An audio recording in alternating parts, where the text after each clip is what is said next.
The paranormal world is one of moving shadows.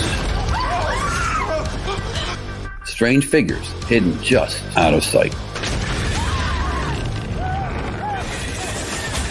Supernatural phenomena usually offers more questions than answers. Spirits, demons, and the undead. Join us as we journey into the darkness.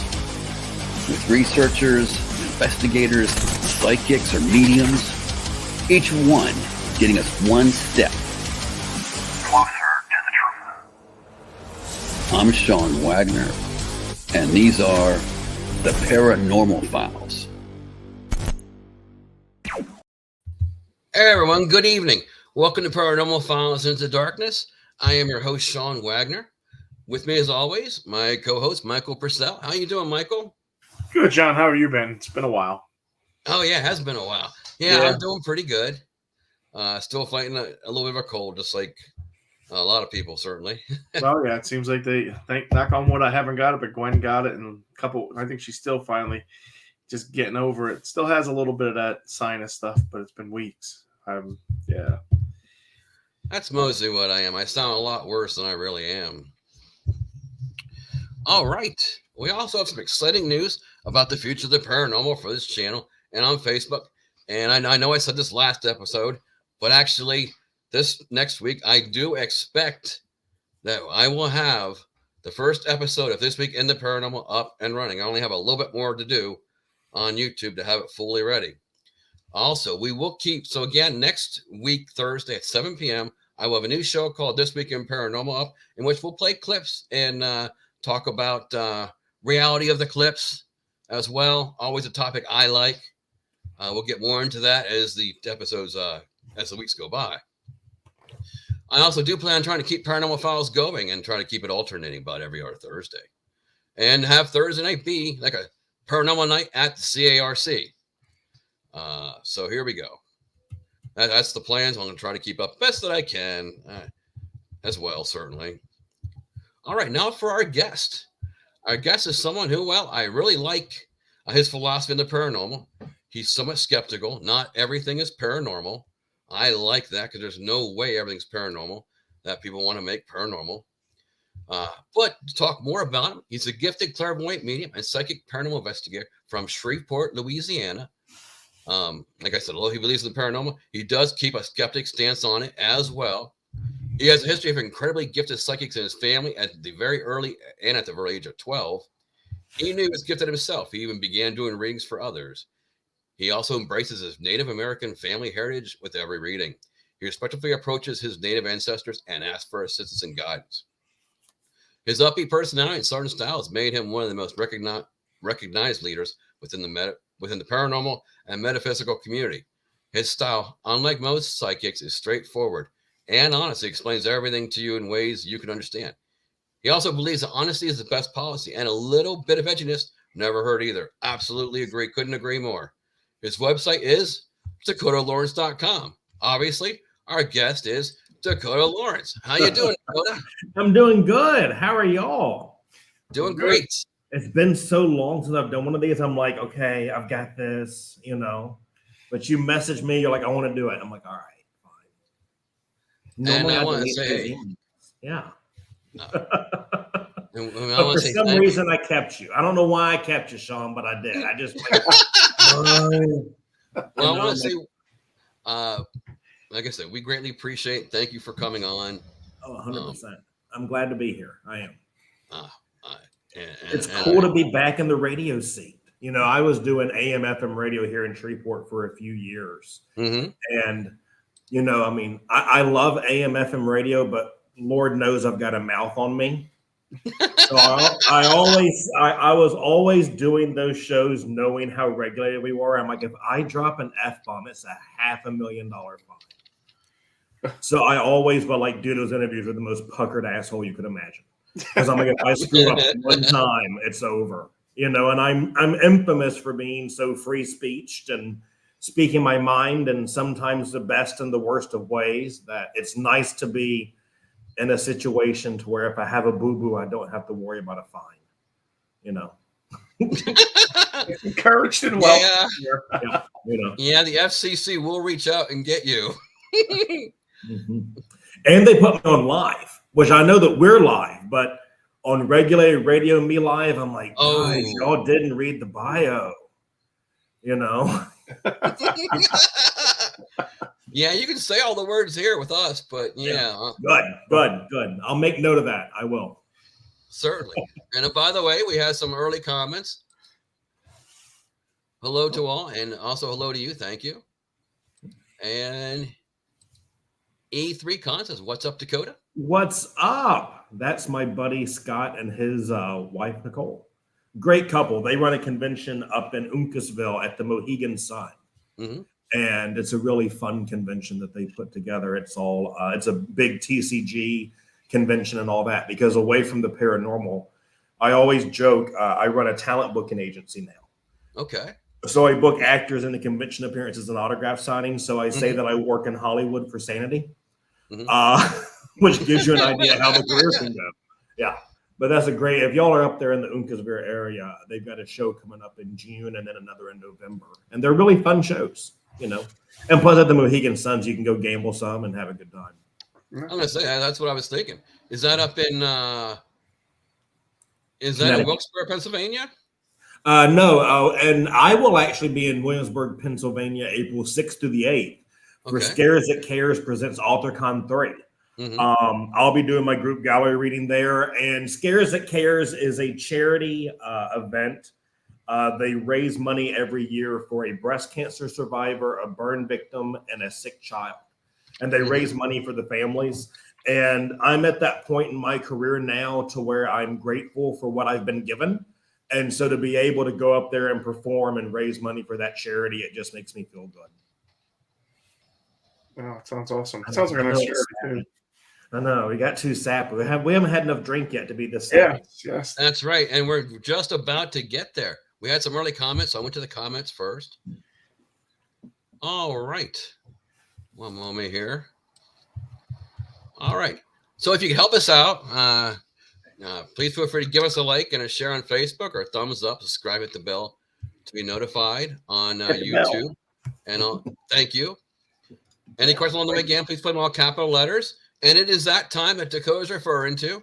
Every show, for those people that are new here, I almost grabbed the wrong drink at first. I almost grabbed a bottle of water. Nothing wrong with water, but rookie mistake. It is a rookie mistake. And I've been doing this for a couple of years. That's what happens. But anyway, a toast. Yep. It's Thursday evening. Almost made it to the weekend and to a great show. Yeah. Everyone else, feel free to join us.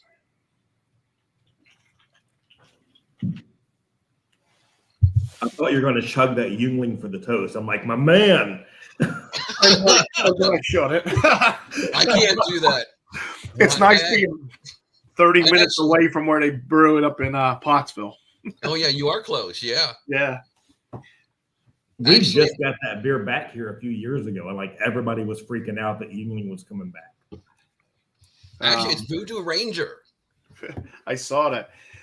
I think this is imported down there in New Orleans and Louisiana, because I forget, I had one down there and I don't know, it was like $9 or $10 for a beer, and I'm like, okay, I'm cheap. That's like I could get a case of the Pounders for $22. You got to know where to drink. You have to. If you stop at one of the tourist bars, you're gonna have a bad time. You got to know. You got to know where to drink. I'm like, I know it sounds Chinese Yuengling, but it's really from Pennsylvania. But I guess going over the Mason-Dixon line, it's considered an import. Pretty much. Yeah, pretty much. So, all right. And everyone, thank you. Well, excuse me. I'm sorry. I might do that a little bit. My apologies. Can you tell us a little bit about yourself, Dakota? No. No. I want to see the look of shock on your face, and for a split second I got it, so that joke was worth it. So as you were talking about earlier, I started doing readings at 12 years old. I went professional at 15. I was one of the original psychic kids. I was out there doing this before, Chip Coffey had his show and everything else. I actually went professional at 15 years old. Y'all can go on to YouTube and see me when I was still young and pretty. And it's the truth. Gravity's a bitch. But but with that, one of my most noteworthy things was the premonition dream of 9/11, and we talk about that in one of the videos. So for me, it was after that moment I actually wanted to go into corporate and business law because I love to argue. But I realized that it was that moment that I realized that nobody could do what I do. And it was a family inherited thing. And being an only child, I was raised around the psychic world. I was raised around all this kind of thing like that.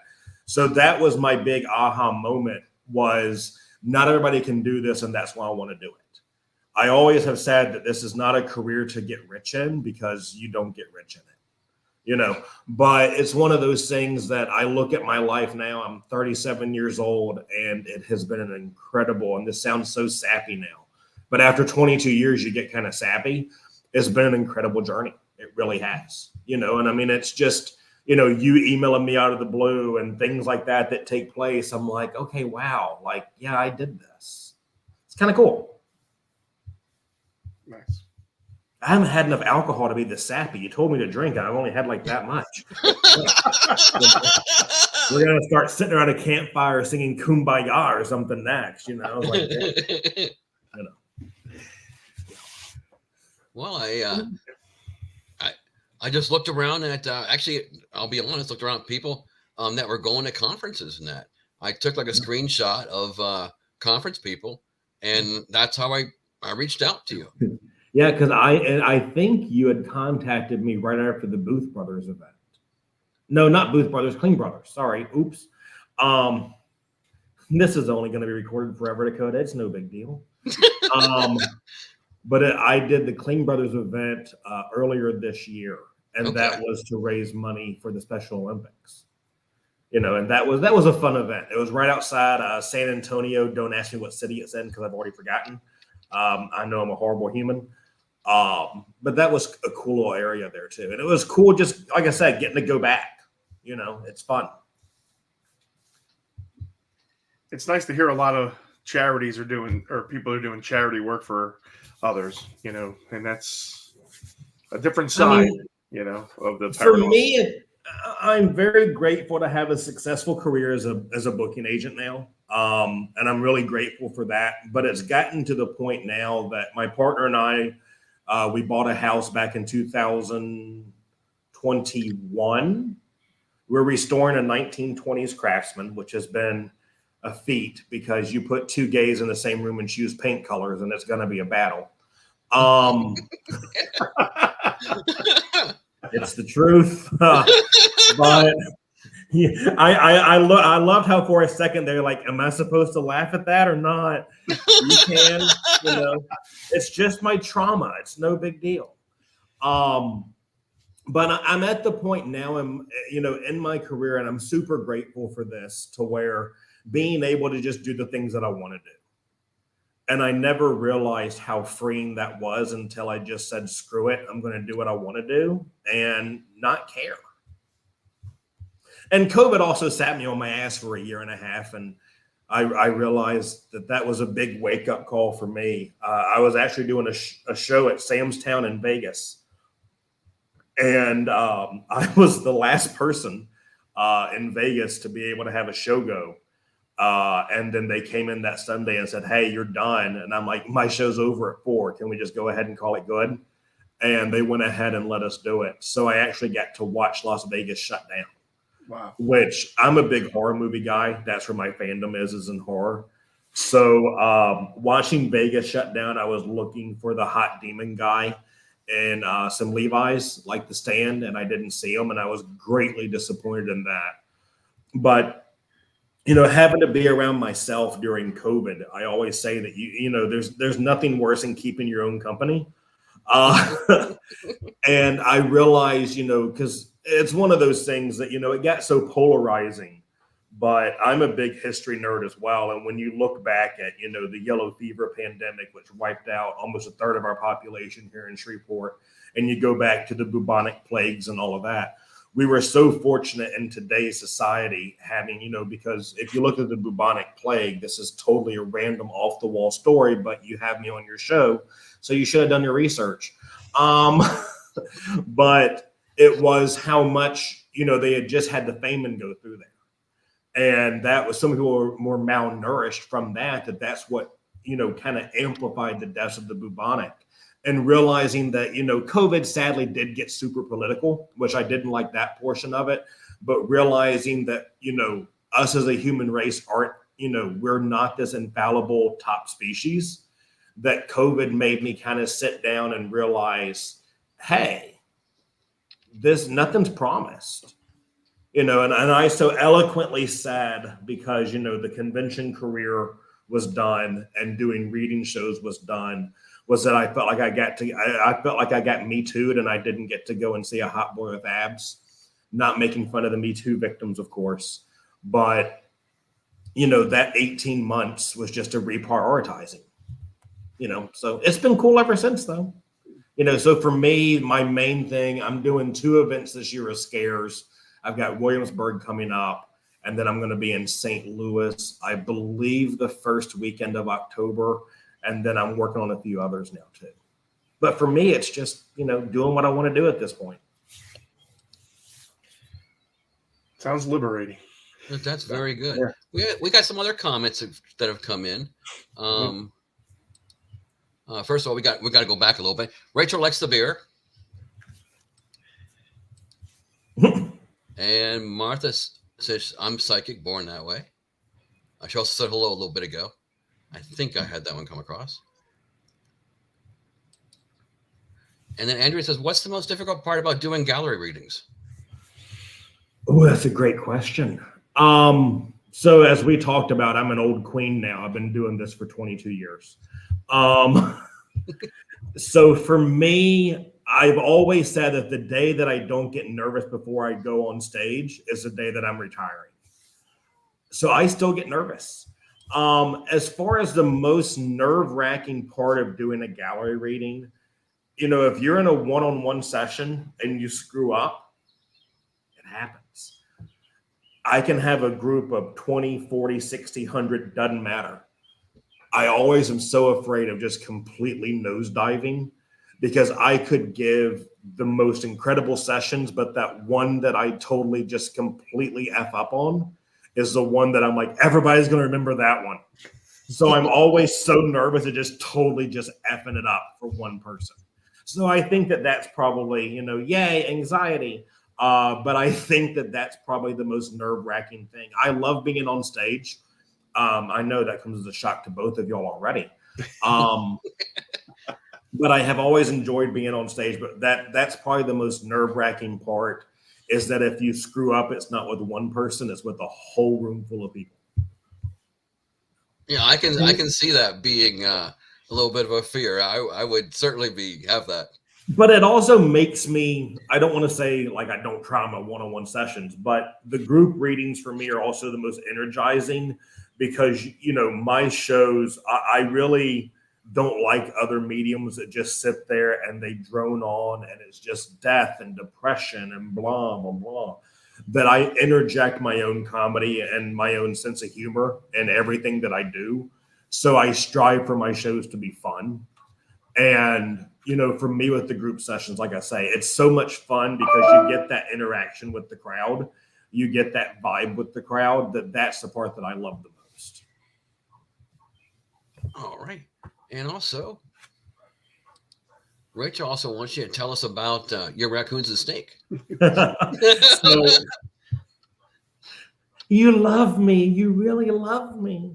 Like I'm having a little Sally Field moment. So I still have Josephine still been coming by. I ended up befriending raccoons, and they come by and they always want to eat Cinnamon Toast Crunch with me. And then I was supposed to be out Christmas shopping back on Black Friday. And this is so on brand for me. My partner was checking out jeans at a clothing store next door. I'm like, I'm just going to look in Petco. I'm just going to see what they have over there. And I've always wanted a pet snake, but, traveling on the road so much, it makes, like cats, you can leave. But I never really looked into how much care a snake needs, because I was like, I'm on the road too much. I'm out there doing conventions too often, yada, yada, yada, all the excuses. And I saw this really cute, he was about 18 inches. Actually, I think I had to go back and look at my notes. I think it was like 16 or 17 inches. He was a baby. He's already up to 26 now. Mexican black king snake. And I'm like, okay, screw it. He's solid black, which I love black. When they make a darker color, I'll love that color more. But I'm like, I'm going to adopt a snake. And my poor partner comes over and he's like, what are you doing? I'm like, I'm buying a snake. And he's like, all right. You know, but I always justify it with, but he's half off because it's Black Friday. So,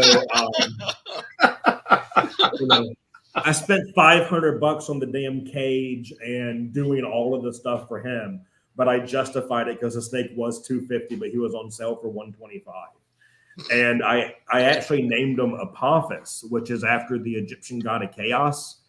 And he was the snake that would attack Ra every morning as Ra was trying to bring up the sun. So I named him Apophis. Nice. It's on brand. Yeah. Yeah. But he's spoiled. I mean, I really didn't think snakes were smart. Sorry. But he's actually like, I'll go, because he's in my office and I'll go into my office, like Puff Puff is what I call him short, is Puff Puff. And then he'll come out from his bedding and come over to the cage for me to take him out. And I'll like, give me snake kisses. And he'll go like that. And then he'll on my nose. Oh, wow. Mm-hmm. That is very cool. It's on brand. Yeah. It is. It's on brand. Only I would have a spoiled snake. Yeah. And whenever I feed him, I'm always like, okay, go ahead and eat Mickey Mouse. Show Disney who's boss. That's another thing that I do with him. No. That is awesome. No, you know, but I do frozen feed. I don't live feed because number one, I would get attached to the mouse and I'd have 700 mice in my house. But I also, you know, it's safer for the snake, but I'm always like, okay, do I have somebody that I don't like? And I just like write their name on the side of the mouse and just, you know, do like some of that little weird Louisiana mojo. You know? Like it would work. It's all about the intention. Yeah. I can see a podcast right there. Dial in, give me your name, small donation. We'll put it on the side of a mouse. It's almost like a new version of the voodoo doll. And he'd love it because he's a hungry little asshole. He's always ready to eat. Yeah, he gets that from his dad. Oh, that's funny. All right. Penguin. Hi, Dakota. Love you from Florida. Love yeah. you. We did skip it, but Rabbit was on. Thank you, Rabbit. Rabbit's a regular. For sure can see. This was back in regards to you're good on the air and everything. You're funny on the air and everything. Oh, well, thank you. I was afraid that Rabbit, I'm like, okay, he's not that big. I'm not going to feed him to you.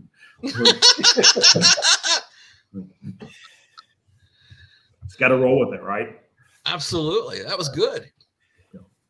So how many like live readings do you do like a year? Like do you do group Well, I mean, if you have a check, you have a Dakota. I've never been picky, darling. I've never been picky. I've cut way back now. I'd say I do about 20 shows a year now. Okay. You know, here locally, I'm working with another medium named Colleen Laborde. She's absolutely fabulous. And I love working with her because I was never professionally trained. She actually went overseas and trained in England at a lot of the spiritualist churches over there. And she is a phenomenal medium. And she's one of the best I've ever been on stage to get to work with. And we've got a show next weekend, March 23rd at the Ogilvy Mansion. And we're raising money for the restoration of the mansion. And then we're also doing a cemetery tour that's right across the street from the mansion. It's like diagonal from the street, called Oakland Cemetery. And it's to raise money for the Ogilvy. The Ogilvy it's pronounced Wiener. It's German, but it's spelled like Wiener. So I always giggle whenever I see the name because I'm still 7 at heart. But it's to raise money for the cemetery restoration. It's actually the oldest cemetery in Shreveport, and full circle callback, it's where our yellow fever mound is as well that wiped out the city. Oh, wow. Okay. So it's cool to give back like that, even locally. I mean, and to me, restoration of these older homes, and I mean, like, you know, my partner and I bought in 1920, the restoration of the older homes and keeping that history alive. I just love that part of it. And plus, older homes were built to where they weren't going anywhere. You know, Very good point. Oh, yeah, Definitely definitely. much better built. yeah. Or You know, better nowadays materials. you see a house get put together in 30 days. I'm like, this one took 1.5 years, you know, but its walls are also about 6 inches thick. So I was like, well, I'm not afraid, you know, because if these walls come down, I'm going to get smashed. So.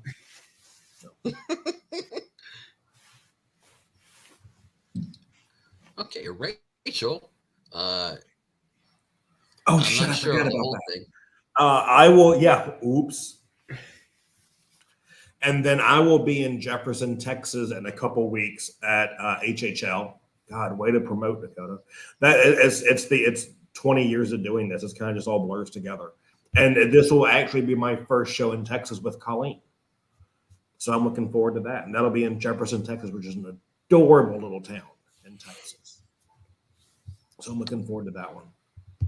And Gwendolyn Purcell says, hi, guys. Hey, Gwendolyn. Hey, Gwen. Michael might know who that is. Yeah. I'll say hi to her soon enough when she comes home from work.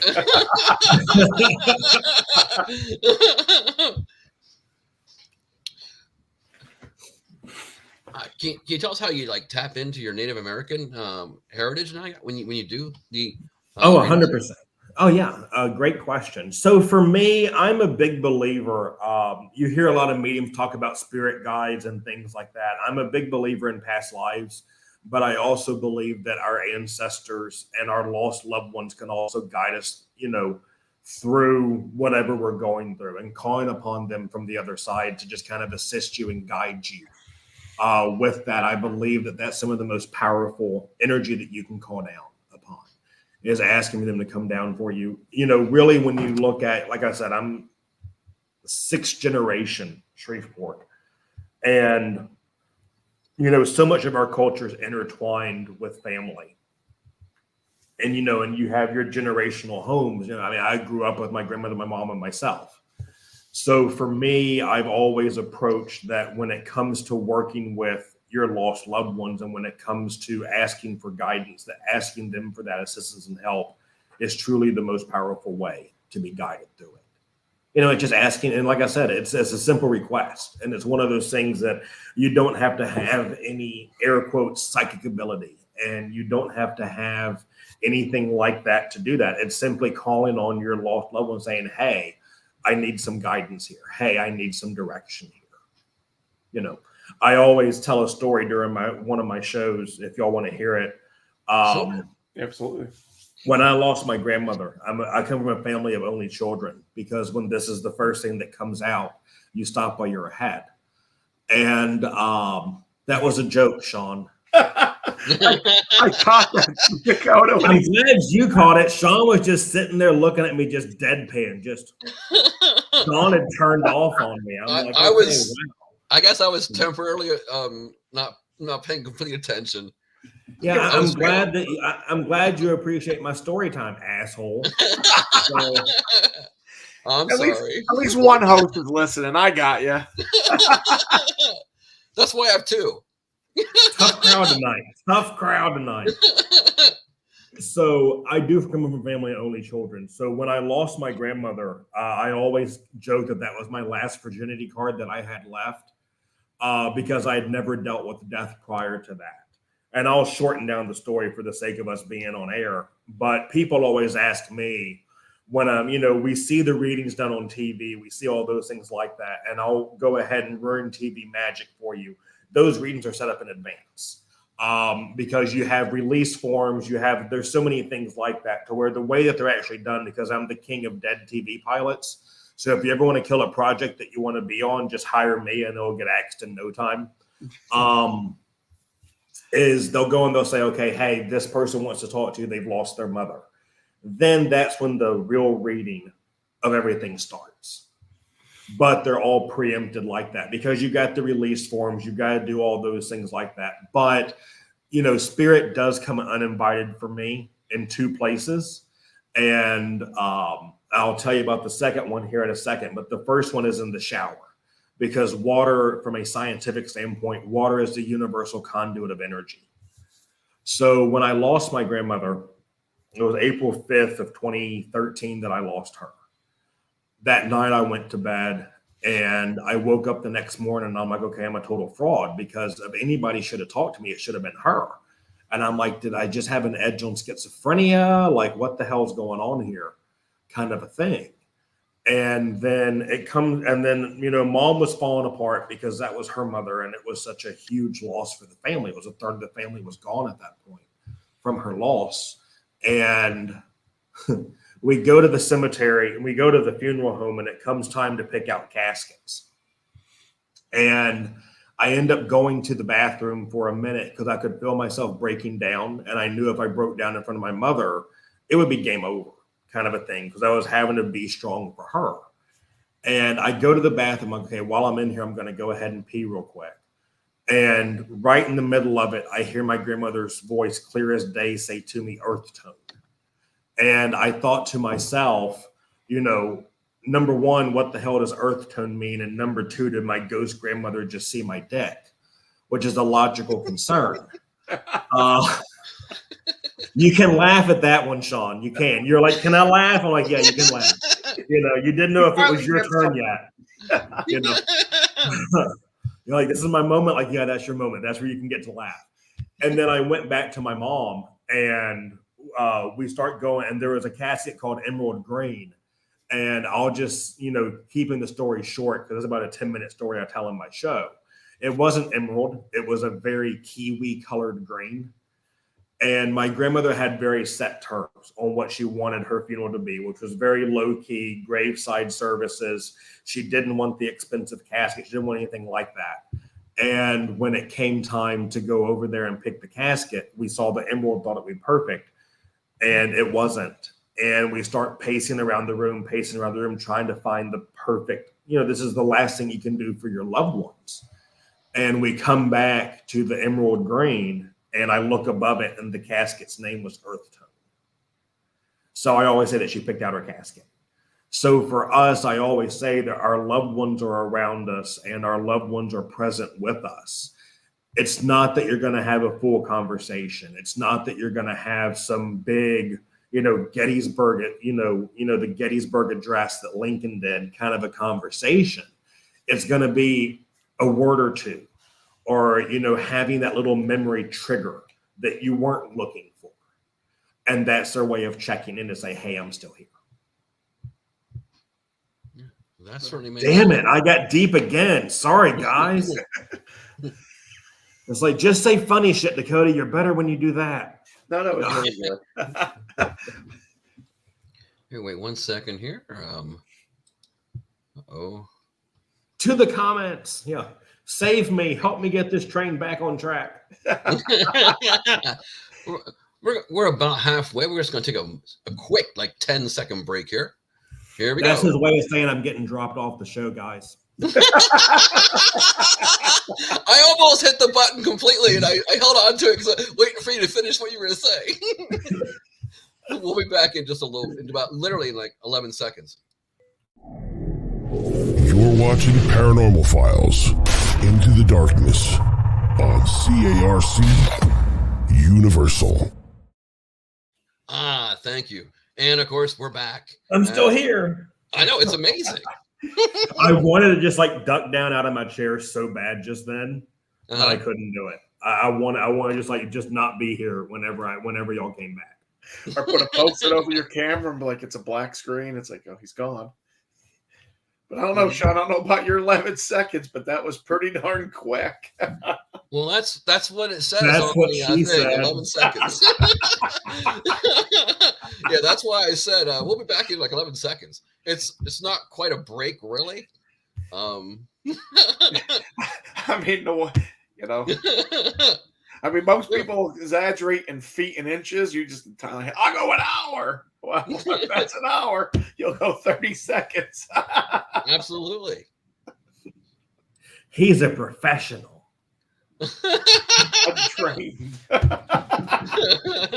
I wish I was semi-professional at least.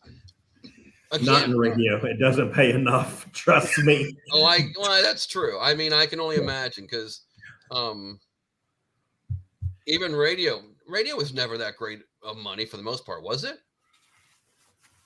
Not any. If you go into national syndication, yes. Like, when you hit that national syndication, when you're in multiple markets, that's when you're making great money. When you're in a local market, forget it. You're starving. Like you do your show from 7 to 8, and then you've got your day job, and then you've got to balance all of that. Radio for me was such a huge passion that I enjoyed it. But you can very easily lose money doing radio. Oh, wow. Especially if you host your own show. Yeah. Whenever I was doing a lot of the shows here in Shreveport, I was doing one of the AM stations that was a very conservative news station. And I'm like, you're having the medium be on the conservative Republican talk radio? Like, what could possibly go wrong? Like, nothing can go wrong here. But I always enjoyed those shows the most because I would get the most burliest to do it. You could tell, like, my name's so-and-so, like you can just hear the chewing tobacco in the back of the throat. And I would go and I would end up reading for them on the air, and then they would break down crying. And I'm like, okay, those are the readings that I want to do. When I can make the big, big burly dude break down in tears, that's the ones that I love, So part of me does miss radio. A lot of me doesn't. A lot of me doesn't. And to go back a little bit as well, some of the TV shows, when they prep the people, the guests, and the guests say who they want contact and everything like that. Well, excuse me. Is that like every show it does that kind of thing pretty much? Or most shows? I can't say every show. A lot of your psychic shows, Teresa Caputo, I knew Teresa before she ever got the show. And I can say that Teresa's an incredibly accomplished medium, extremely talented.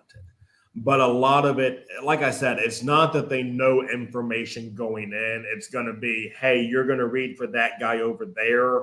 And they might say he wants to talk to his mom, or they might say, this is the guy you're going to go read for. So with the whole walk-up component of like, I'm getting a message for you, all of that portion of it is set up. They're not, walking through, your Aldi store waiting for us to get a message for one of the random shoppers kind of thing. So the readings are authentic. The setup, I never say the word fake when it comes to television. It's enhanced. That's a good way to put it. I like that word. Using it as enhanced. It sounds better that way. It does. I have to agree with you. Experience. I shot a pilot for MTV back in 2011. I actually had auditioned to be on True Life. I'm a Psychic.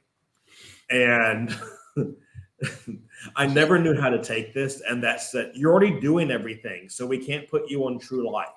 But we want to make a show about you. And I'm like, okay. So that was such a joy to work on as far as a project goes.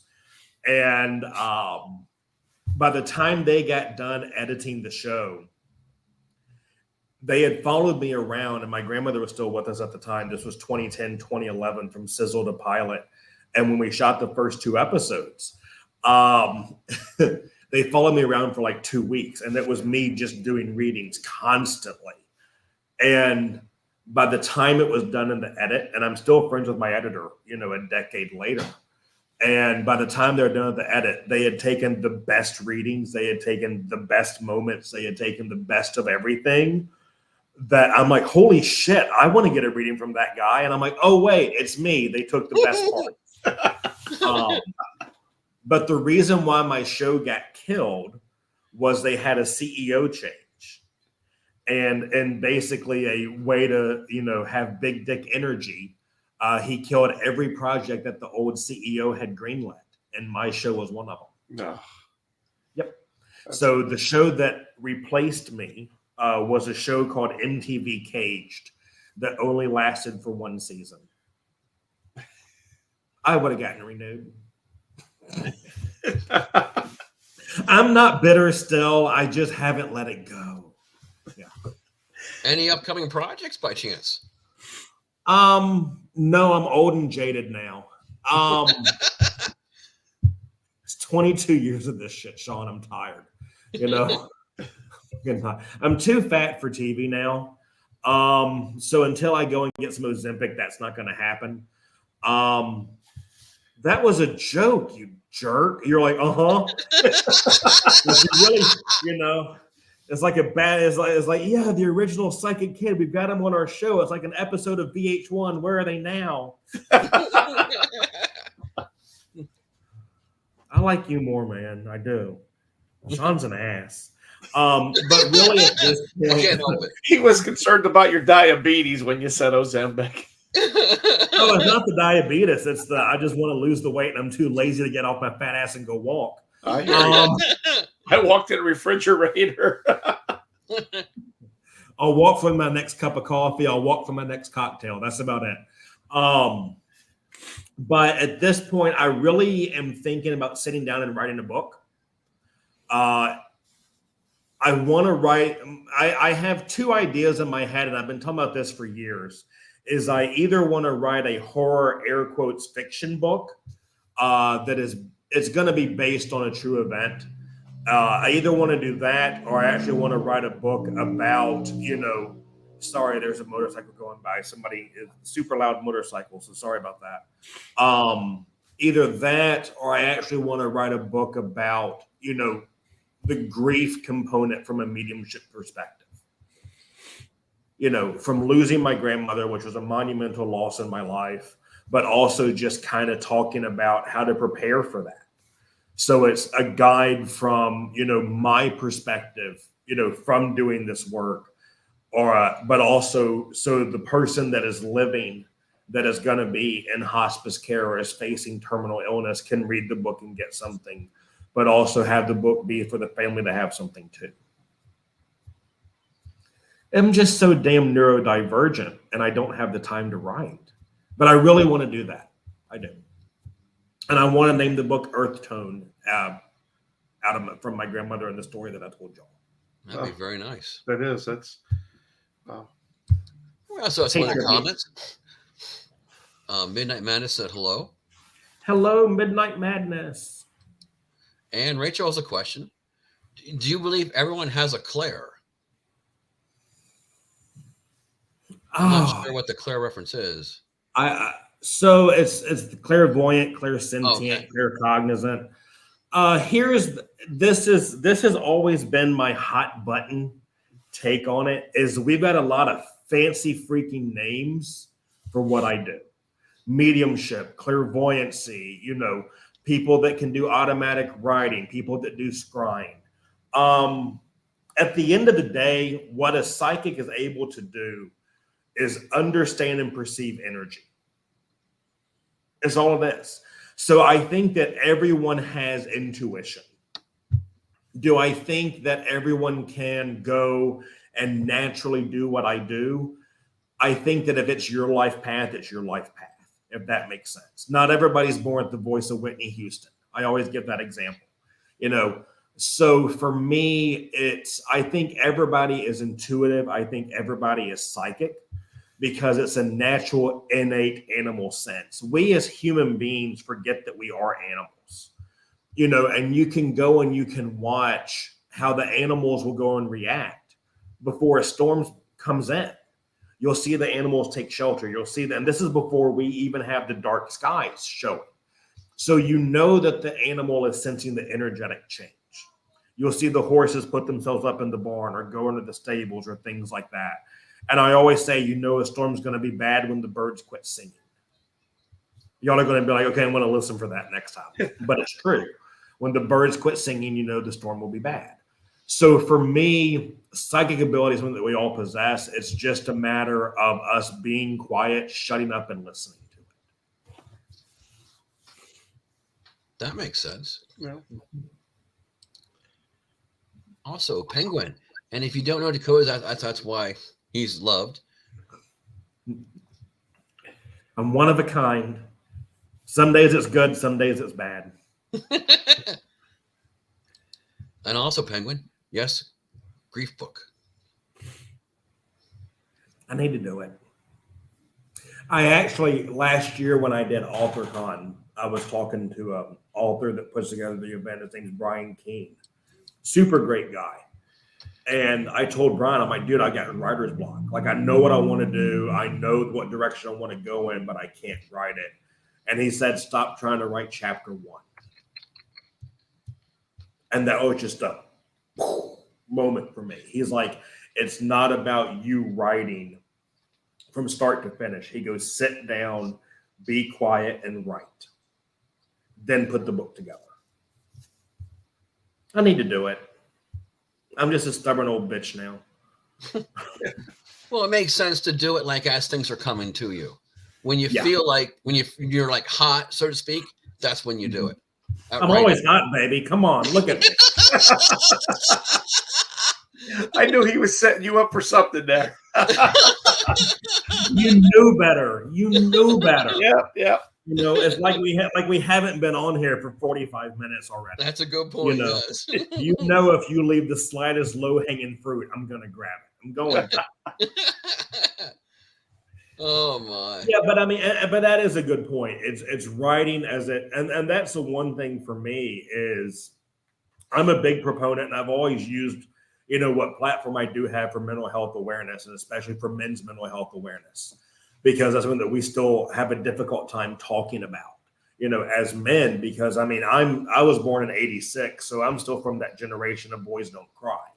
I was one of the last ones, you know, and the pendulum swung a lot now, but it has more of still removing that stigma. And I always say that, you know, for me, the greatest thing I ever did was go to therapy. And I think that from, you know, with where I'm at with that book is that I feel like even though she's been gone now, it'll be 11 years here pretty soon. I can say that I feel like I'm in the place now where I can actually write about it. And it took 11 years for me to get there. And people think that, oh, well, you're a medium. It's going to be, you know, wham, bam, thank you, ma'am. And it's not. Grief doesn't have a timeline. That was one of those Gandhi sentences. My bad. Sorry. You know, it's simple, but it's profound. That's good that you were obviously really close to your grandmother. Oh my God. I'm just, my grandmother was ahead of her time. Sorry. Wasn't expecting that. Woosha. You can't make the talent cry, motherfucker. No.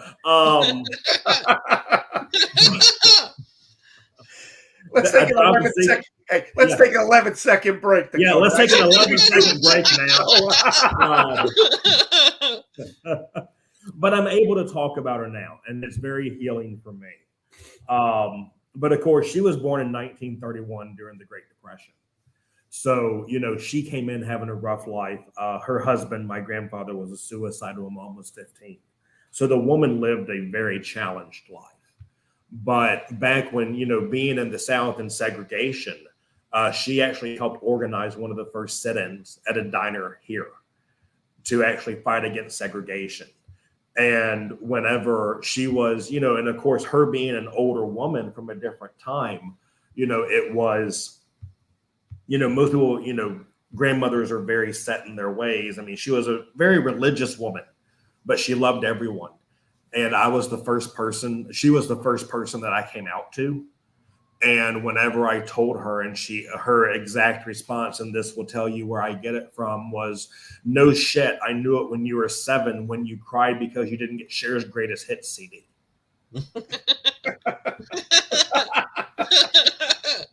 You know, so I only worked up about 3 years to go to talk to her about it. And that was my response I got from her. And I'm like, why didn't you let me know? And she's like, we always knew, Dakota. I always knew. And I was like, okay, cool. So she was so ahead of her time, and she was such a gifted medium that I only hope that I can half do justice to her. And, you know, for me at this point, you know, that's where I'm at now. Is just, you know, continuing that legacy that she taught me. Well, okay, let's ask a fun question. Shit. We have a we have some stuff coming up here. Thank Penguin. God. Somebody save me. No. Penguin says, no, not stubborn. Remember, people like me need grief relief. 100%. 100%. And Rachel has a question. Okay. The signs, feathers, coins, scents. Grandmothers are always with us. Mm-hmm. Grandmothers are special. They are. Grandmothers hold the family together. Prime example, look at the royal family now that Queen Elizabeth is dead. They're full of shit. Grandmothers hold the families together. They really do. That is true. You have a very good point there, yeah. They're powerful women. They are. Rachel says, you do love Cher. I do. If you could turn back time. So, in my hallway leading to my office is, from working in the industry, I've got a signed Cher picture and Stevie Nicks and Dolly Parton. And I call it my holy trinity of gay. Is that I always am like, when I'm having a bad day, I'm like, okay, do I need to channel the witchy of Stevie, the brass balls of Cher, or the kindness of Dolly Parton?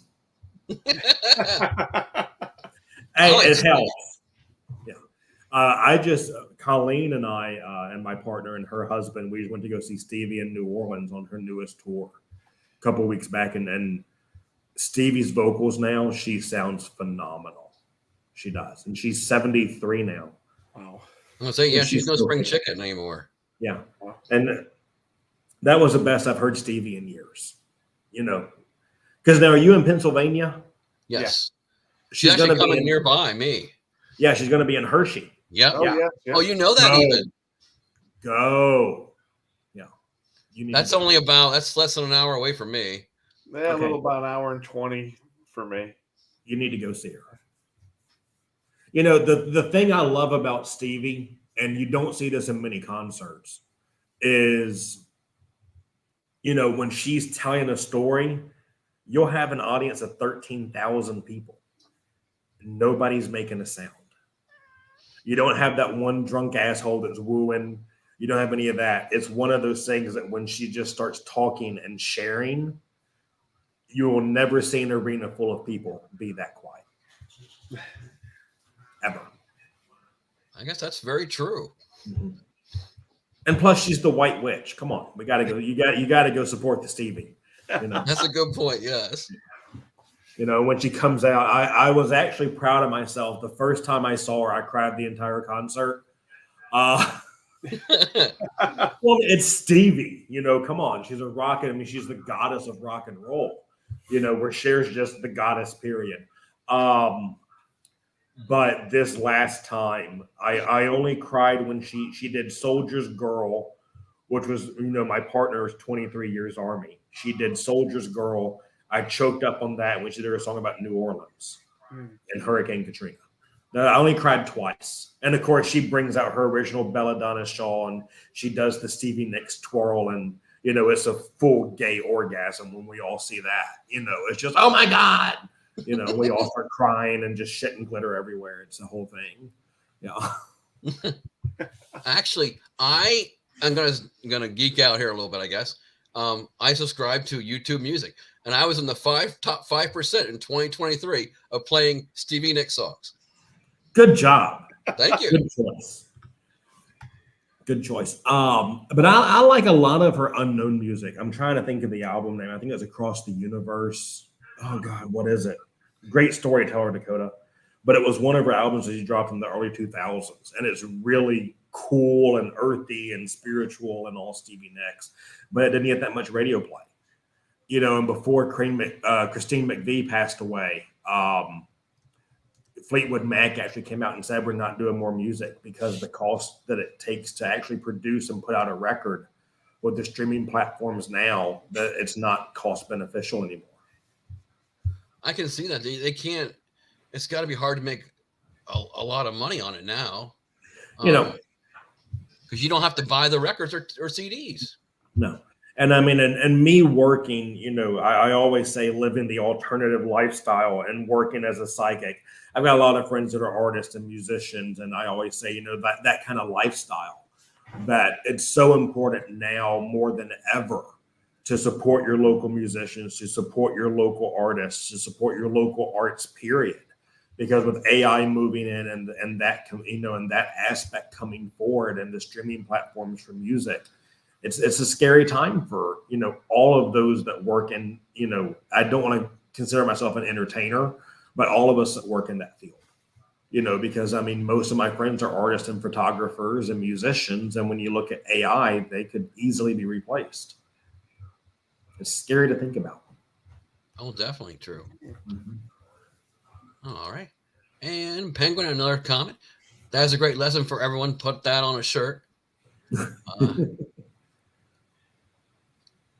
All right. And Andrea had a question. Are crystals worth the time? Were they a fad? I don't want to get canceled.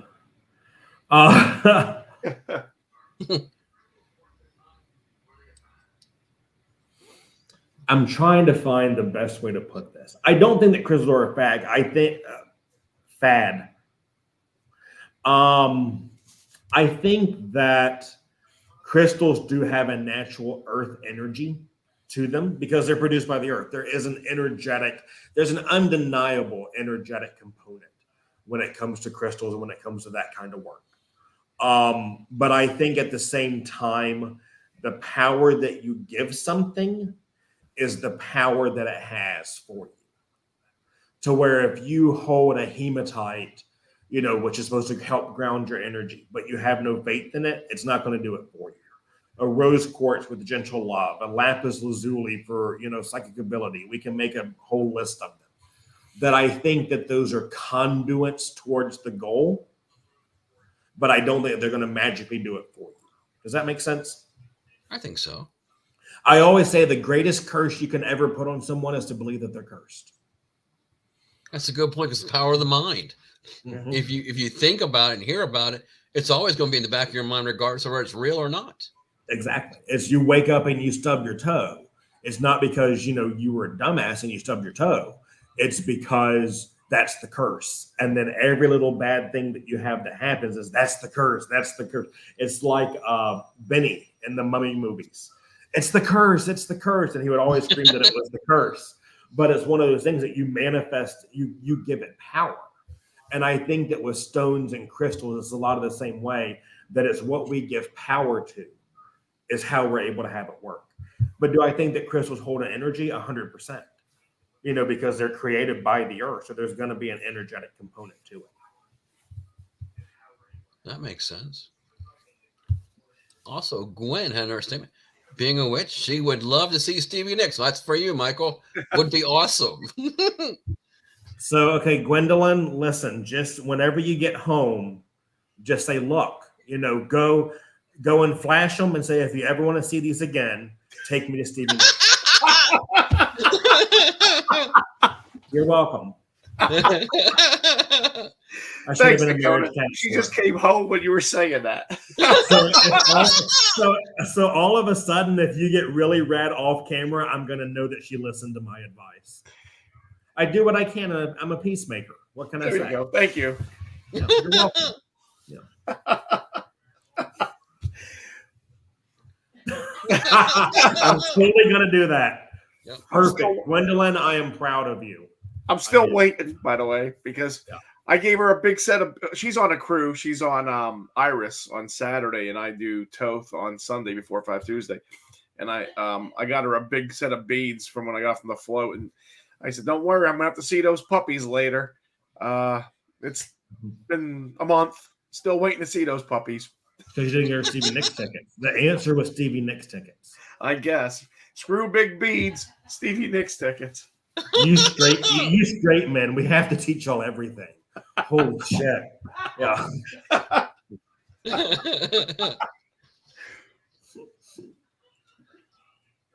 And I love how you're like, more beer. I'm not going to win this one.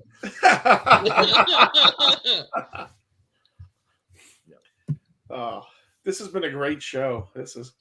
Yes, it has been. Really, we have to come back then and do it better if you think. We're going to have to, yeah. Your personality. No, it has been fun.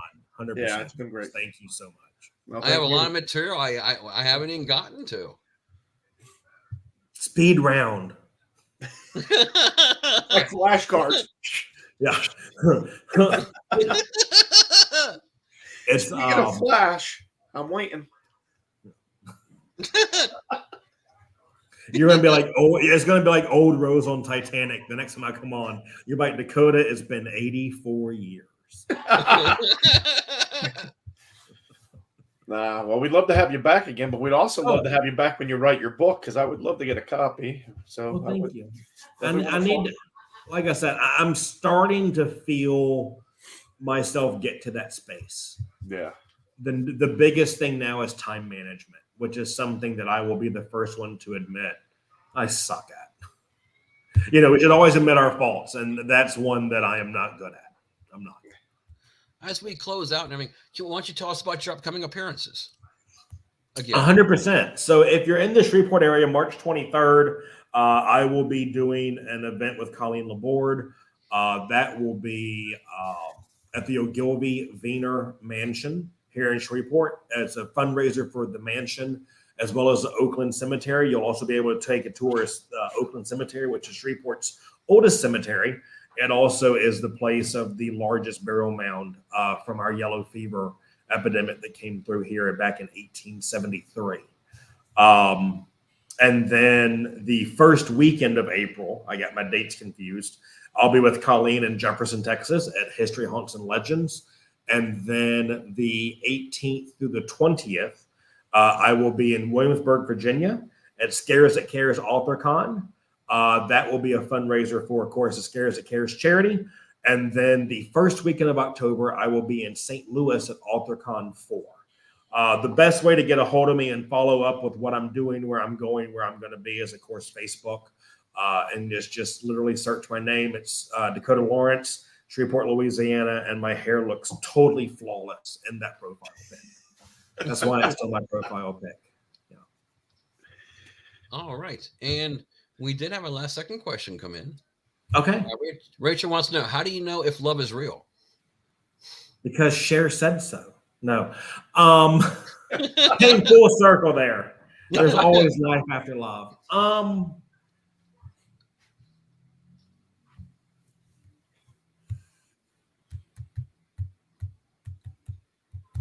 I think love in all forms is real.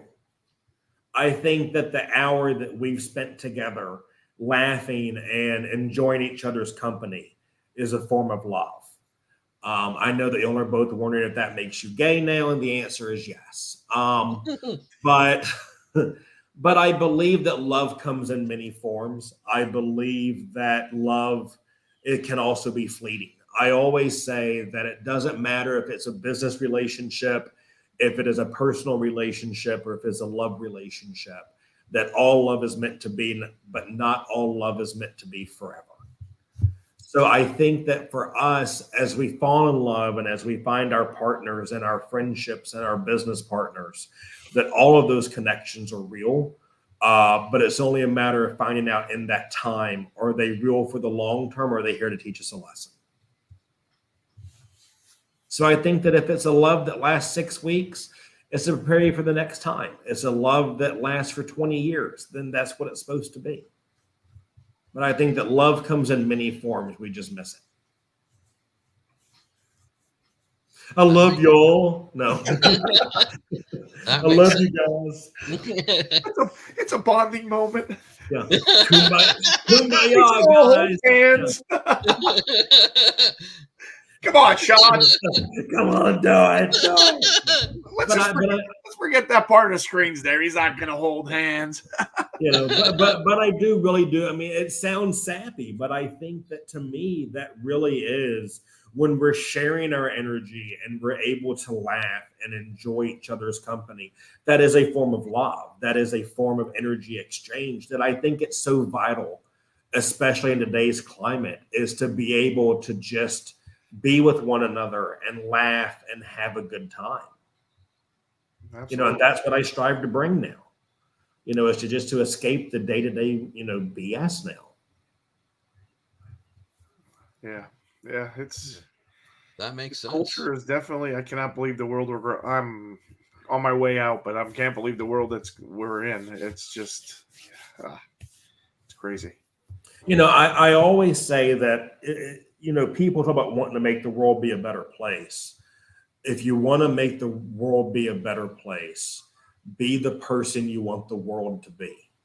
Yeah, absolutely. I was raised to, you know, treat others how I want to be treated. So if I'm going to treat you like shit, then I expect to be treated like shit. Yeah. You know? Now, if you come at me sideways, then I'm one crazy bitch. But you know, make no qualms about it. I'm not all kumbaya and peace and love over here. You know, I always say it's love and light with a left and a right.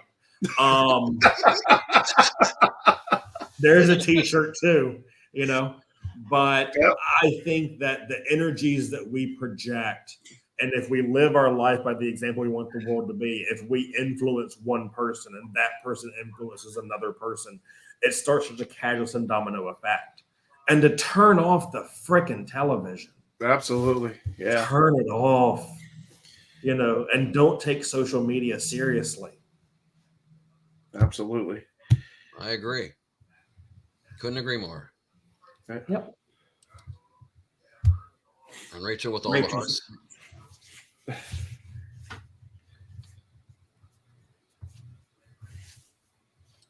All right. Well, I want to take and thank everyone in chat. Thank you. You guys were great. If you're new, please consider subscribing to the channel and giving a thumbs up to the broadcast. Be greatly appreciated. Also, if you're on Facebook, please give us a like there as well. Thank you. That would be great. And if you're on YouTube, hit the subscribe button and hit the bell to get your notifications. Do it right there. Hit the subscribe button, people. Hit it. There you go. Thank you. Hey, thank you. That's better said than I would have done. And I have a little spiel involved here on that too. I totally just stole your glory. I'm sorry. So if you're on Facebook, here's the like button. If you're on YouTube, hit the subscribe button and then hit the little notification bell to be let known about each upcoming show. I think we have a spokesperson. We definitely do. You don't have my permission to cut that to use it for future shows. We're just going to go ahead and say that. You do not have my permission to do that. That is only for the Dakota Lawrence shows. Well, I do the little flight attendant. You know, you had me on 3 or 4 times. I was going to start doing it lazy of just, You can always tell on this flight at the end of the shift. She's like, look, if the plane's crashing, you're dead anyway. It doesn't really matter which way you go, you're screwed.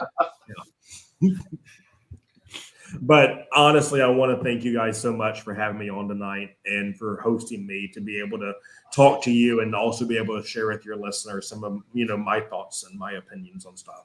So truly, I want to thank you guys for giving me that space and allowing us to hold this time together to be able to do this. It does mean a lot. We really appreciate you coming on. Thank you. Yeah, you were really great, and we appreciate it as well. Yeah, you were awesome. Yes. Oh, I love you guys. Kumbaya, motherfuckers. Hold the hands. Hold the hands. Hold the hands.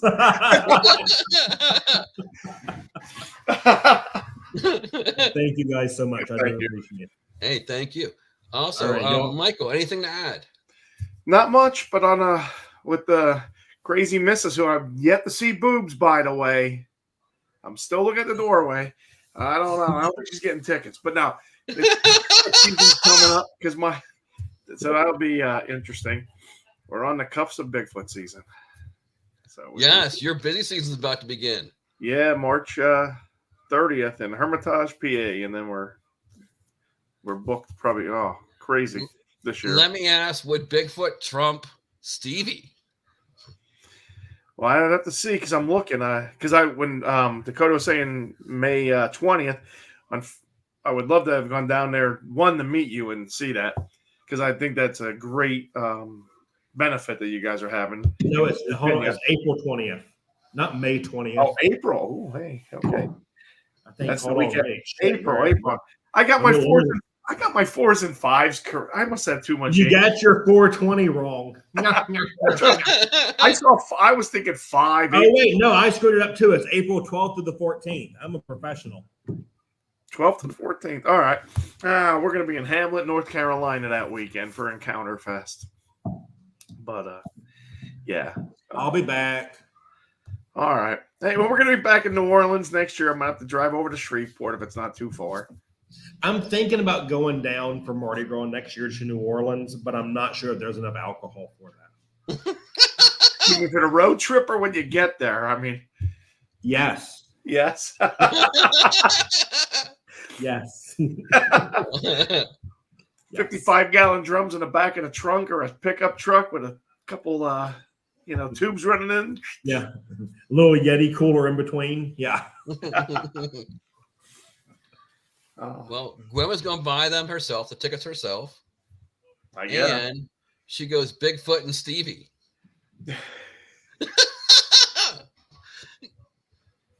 Oh, thank you, Gwendolyn. Listen, take her to Stevie. Okay. Happy wife, happy life.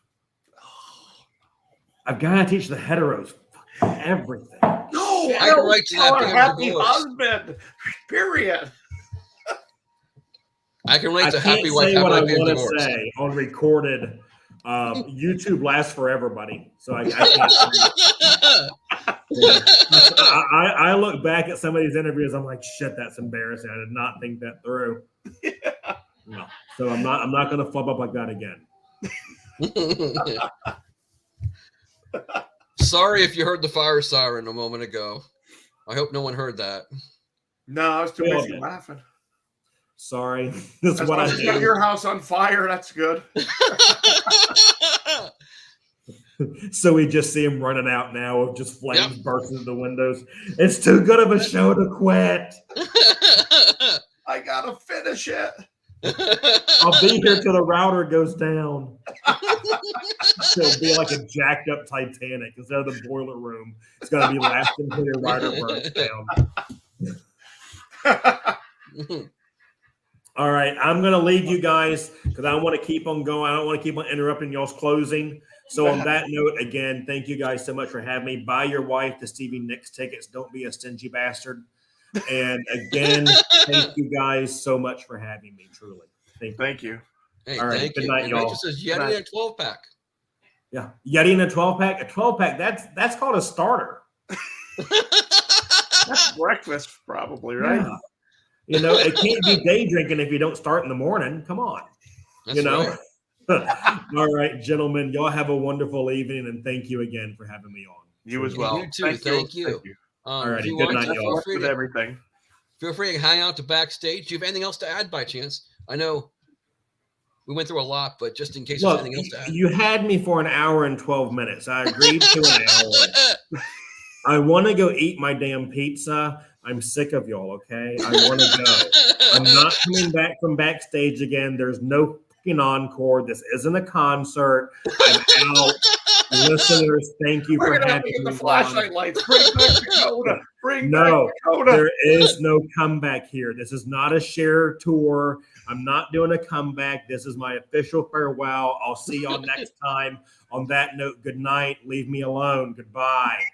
Will do. Will do.